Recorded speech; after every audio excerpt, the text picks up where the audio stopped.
जय हिंद साथियों, मैं मोहम्मद शाहनवाज आप सभी का एक बार फिर से स्वागत करता हूं जीएस माइंड्स के अपने इस ऑनलाइन प्लेटफॉर्म पे।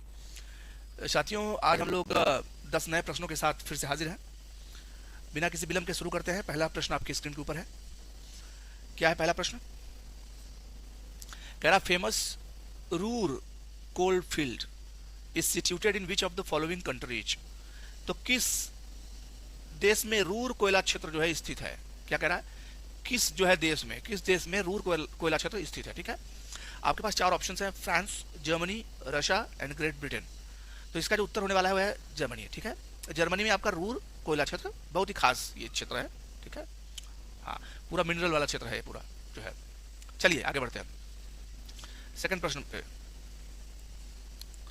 देखिए, तो consider the following events and arrange them in chronological order. ठीक है, काल क्रमानुसार व्यवस्थित करना है। तो देखिए, पहले battle of Mudki, battle of Patna, battle of Sakharkheda and battle of Bedara. तो इनको हम लोग हल्का हल्का उतार लेते हैं पहले, तब जो है क्रोनोलॉजिकली हम सजा पाएंगे ना। तो देखिए, मुदकी जो था 1845 में था। ठीक है ना। हाँ, पोटोनो का जो युद्ध था ये था 1781 में। सकरखेड़ा जो था ये था 1724 में। ठीक है, और बेदरा का जो युद्ध था ये था 1759 में। ठीक है, अब सजाना है अपने को कालानुक्रम। पहले सबसे पहले कौन था? तो सबसे पहले था ये आपका बैटल ऑफ सकरखेड़ा, तीसरा। ठीक है, उसके बाद चौथा, उसके बाद दूसरा, फिर आपका बैटल ऑफ मुदकिल सबसे लास्ट में। ठीक है, यही काला जो है काल क्रमानुसार यही होगा। बैटल ऑफ मुदकी जो था वो खासतौर पे अंग्रेजों और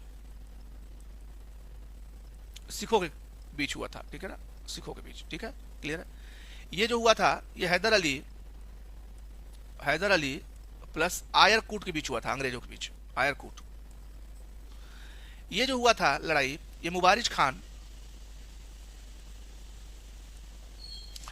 जो कि मुगल था या मुगलों की तरफ से लड़ा था, सेनापति, प्लस निजामुल मुल्क। ठीक, निजामुल मुल्क आसफ जाह जो कि हैदराबाद का फाउंडर था, इसके बीच हुआ था। और ये बेदरा की लड़ाई जो हुई थी वो अंग्रेजों डचों के बीच हुई थी भैया। ठीक है ना, अंग्रेजों प्लस डचों के बीच 59 की लड़ाई। क्लियर है। तो आपका उत्तर जो है हो जाएगा बी हो जाएगा। चलिए चलते हैं तीसरे प्रश्न की तरफ। तीसरा प्रश्न है रर्बेनाइजेशन was elaborated by which one of the following sociologist। तीसरा प्रश्न क्या कह रहा है? रर्बेनाइजेशन was elaborated किसके द्वारा जो है, इसको हिंदी में कहते हैं ग्राम्य नगरीकरण के विचार को विस्तार दिया। किसने दिया? तो इसका सही उत्तर है जीएस धुर्रे। जीएस धुर्रे साहब ने इसको लाया था, इस टर्म को दिया था। ठीक है ना, ध्यान देना। अर्बनाइजेशन को किसने दिया था? जीएस धुर्रे साहब ने दिया था। क्या होता है ये कि ग्रामीण इलाके में शहरी सुविधा उपलब्ध कराना, ग्रामीण क्षेत्रों में शहरी सुविधा उपलब्ध कराना। ठीक है, उपलब्ध कराना, जैसे हो गया तकनीकी, शिक्षा, स्वास्थ्य। तो ये चीजें जो है जब आप ग्रामीण इलाकों में कर देते हैं तो एक पूरा एक मिश्रण हो जाता है ना, दोनों का मिश्रण जिसको बोलते हैं ब्लेंड। तो ये दोनों का ब्लेंड ही जो होता है अर्बनाइजेशन कहलाता है। जीएस धुर्रे साहब ने इस विचार को दिया था। ठीक है, आइए चलते हैं आगे।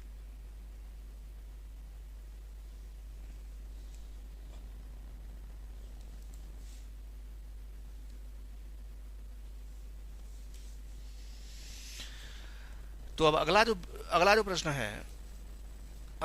है वो है आपका, अगले प्रश्न की तरफ चलते हैं हम लोग, क्योंकि अगला प्रश्न बड़ा ही खास प्रश्न होने वाला है साथियों।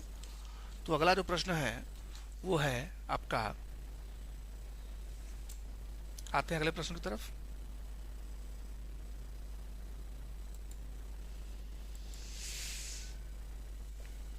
अगला प्रश्न है विच of the following cities is not part of the Sunni triangle। ठीक है, क्या प्रश्न है? which of the following cities is not part of the Sunni triangle। तो देखिए, सुन्नी ट्रिएंगल की बात हो रही है। ठीक है, कौन कौन से सुन्नी ट्रिएंगल में आते हैं? बहुत सिंपल प्रश्न है, ध्यान देना। यह है बगदाद, यह है रमादी और यह है टिकरित। ये तीनों आते हैं। ठीक है ना, जैसे मान लीजिए सुन्नी ट्रिएंगल ऐसे हो गया, तो इधर हो गया बगदाद आपका साउथ ईस्ट में, ये हो गया टिकरित, और ये हो गया रमादी।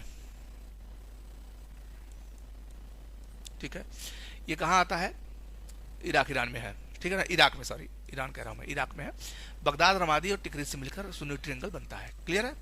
प्रश्न काफी बार पूछा गया है, बहुत ही खास प्रश्न है ये, इस चीज को ध्यान देना आप लोग। ठीक है, अगला प्रश्न चलते हैं हम लोग। Arrange the following conquests of Alauddin Khilji in chronological order. Chronological order में इसको सजाना है कॉन्क्वेस्ट को। तो रणथंभौर देखिए, रणथंभौर दूसरा इसका अभियान था, 1301 में था।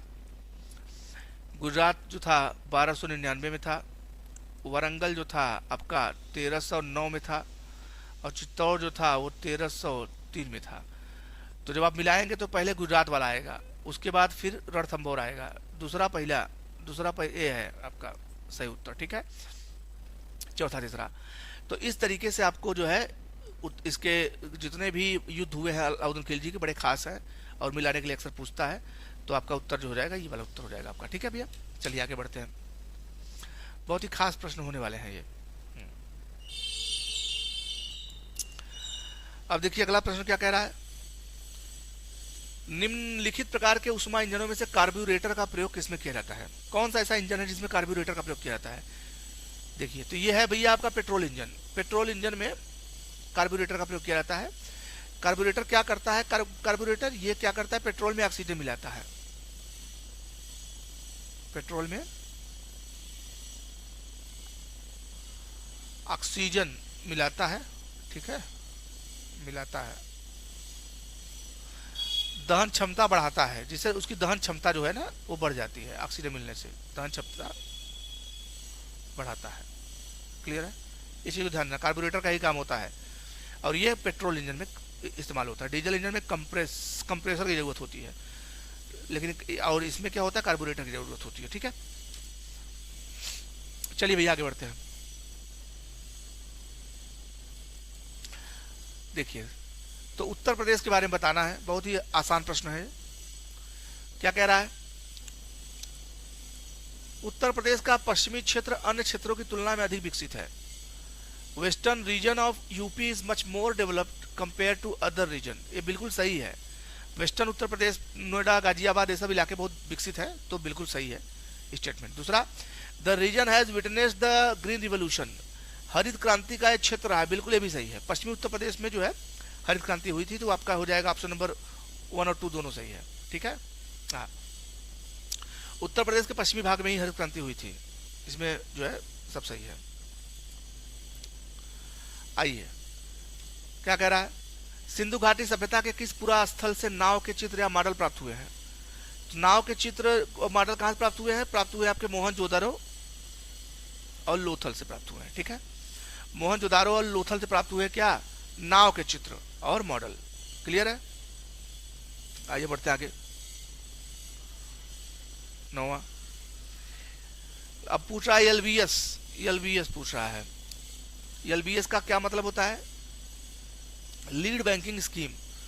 तो लीड बैंकिंग स्कीम जो होती है वो वित्तीय समावेशन के लिए होती है, बिल्कुल सही बात है। और इसको बोलते हैं lead banking scheme, LBS system.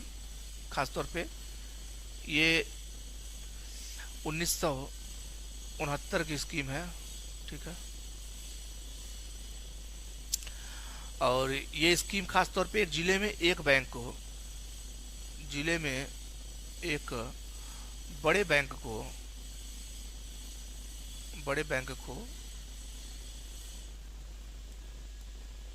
Lead bank बनाया जाता है। ठीक है, बनाया जाता है और उसी को सौंप दिया जाता है कि पूरा बैंक का सिस्टम जो है अपने इस जिले में आप लीड करिए। जितने भी और अधीनस्थ बैंक है उनको भी आप जो है गाइडेंस करिए, मार्गदर्शन दीजिए, और पूरी बैंकिंग सुविधा जिले में दुरुस्त होनी चाहिए। लोगों को सही तरीके से जो है स्कीम का लाभ मिलना चाहिए, लोन मिलना चाहिए, तमाम तरह की चीज़ें सही तरीके से होनी चाहिए। ये लीड बैंक स्कीम के तहत किया गया था। ठीक है ना, बात समझ रही है? पहले ग्रामीण इलाकों में ही था, लेकिन 2013-14 से इसको अब जो है मेट्रोपॉलिटन डिस्ट्रिक्ट जितने भी मेट्रोपॉलिटन डिस्ट्रिक्ट्स हैं वहाँ भी शुरू किया दिया गया है, ठीक है ना। पहले केवल ग्रामीण इलाकों में होता था, अब इसमें भी शुरू कर दिया गया। क्लियर है? चलिए आगे बढ़ते हैं।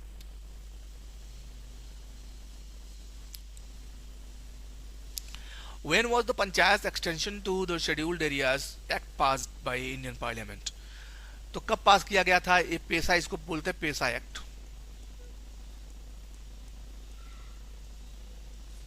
ये आया था भैया 1996 में, ठीक है ना। पेशा एक्ट क्या है? पेशा एक्ट खास तौर पे जैसे पंचायती राज नहीं होता,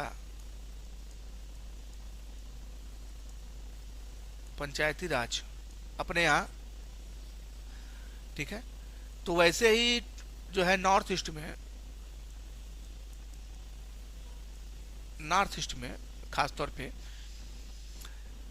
प्लस जितने भी ट्राइबल स्टेट्स हैं, ट्राइबल एरियाज हैं, ठीक है, north east plus tribal areas और भी ट्राइबल एरियाज खास तौर पे, टोटल अगर देखा जाए तो 10 स्टेट्स हैं, ठीक है।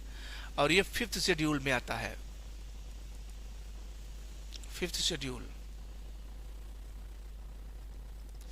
तो 5th शेड्यूल में जो 10 स्टेट्स आते हैं उनमें जो ट्राइबल एरियाज हैं, ठीक है ना, वहाँ पे पंचायती राज व्यवस्था को चलाने के लिए, उसको इम्प्लीमेंट करने के लिए पेशा अधिनियम काम करता है। इस बात को आपको ध्यान देना। पेशा एक्ट ये 1996 में आया था, ठीक है, अलग तरीके से काम करता है ट्राइबल एरियाज में। बाकी जगह तो पंचायती राज सिस्टम सही तरीके से काम करता ही है, ठीक है। चलिए साथियों, तो आज के लिए इतना ही। उम्मीद करता हूँ 10 प्रश्न जो है बहुत ही शॉर्ट में आपको मैंने बताया, बड़े खास प्रश्न हैं, पूछे जा सकते हैं, लिहाजा आप लोग एक जो है एक नज़र, एक पैनी नज़र बना कर रखें। मिलते हैं अगले सेशन में 10 नए प्रश्नों के साथ। तब तक के लिए जय हिंद, जय भारत।